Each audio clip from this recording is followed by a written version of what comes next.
Sa puso ng Sunny Meadow, nakatira si Shark, isang squirrel, at si Cheese, isang daga. Sila ay matalik na magkaibigan, ngunit napakaiba. Gusto ni Shark na mag-ipon, at gusto ni Cheese na maghurno. Isang maaraw na umaga, nakakita si Shark ng isang higanteng mani, mas malaki pa sa nakita niya. Hindi siya makapaghintay na kainin itong lahat ng mag-isa. Samantala, naghuhurno si Cheese ng isang masarap na pie ng keso. Ang bango nito ay kumalat sa buong parang. Plano niyang tahimik itong kainin. Sinimulan ni Shark na nguyain ang kanyang higanteng mani, ngunit sobrang laki nito kaya hindi niya maubos. Nagsimulang sumakit ang kanyang tiyan. Naamoy ni Shark ang pie ni Cheese. Napakasarap ng amoy. Ngunit naalala niyang hindi niyang ibinahagi ang kanyang mani. Kinakain ni Cheese ang kanyang pie. Ninanamnam ang bawat kagat.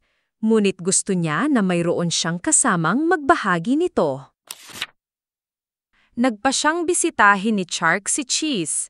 Dala niya ang natitirang higanteng mani na medyo nahihiya. Kumatok siya ng mahina sa pintuan ni Cheese. Binuksan ito ni Cheese, nagulat na makita si Shark. "Pasensya na, hindi ako nakapagbahagi," sabi ni Shark. "Sobrang dami kong kinain at sumasakit ngayon ang tiyan ko." Ngumiti si Cheese. "Gusto ko na mayroon akong kasamang magbahagi ng pie ko." Mahina niyang sagot. Inalok ni Shark si Cheese ng higanteng mani at inalok ni Shark si Shark ng isang hiwa ng pie.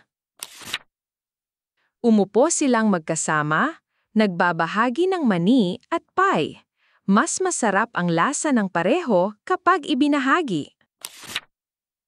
Napagtanto ni Shark na ang pagbabahagi ay nagpaginhawa sa kanyang tiyan, hindi nagpalala. Natutunan ni Cheese na ang pagkakaroon ng kaibigang kasama sa pagbabahagi ay nagpalasa pa sa pie. Mula noon, palaging ibinabahagi ni Shark at Cheese ang lahat ng kanilang nakita at hinurno. Natuklasan nila na ang pagbabahagi ay nagpatibay pa sa kanilang pagkakaibigan. Isang araw, nakakita sila ng isang taniman mang makatas na berries. Mas marami pa kaysa sa makakain nila. "Imbitahan natin ang lahat ng ating mga kaibigan," bulalas ni Cheese. Kumikislap ang kanyang mga mata sa kagalakan. Sumang-ayon si Shark at nagmadali silang ipamalita ito sa buong Sunny Meadow. Hindi nagtagal, nagtipon ang lahat ng mga hayop ng Sunny Meadow sa taniman ng berries, handa nang magpakabusog. Nasiyahan ang lahat sa makatas na berries, nagtatawanan at nag-uusap habang kumakain sila. Nangitian sina Shark at Cheese sa isa't isa, alam na may nagawa silang kahanga-hanga. Natutunan nila na ang pagbabahagi ay hindi lamang nagpapasarap sa mga bagay, ngunit nagdadala rin ito ng kagalakan sa lahat. Kaya, patuloy na nagbahagi sina Shark at Cheese na ginagawang mas masaya ang Sunny Meadow para sa lahat. Ang wakas.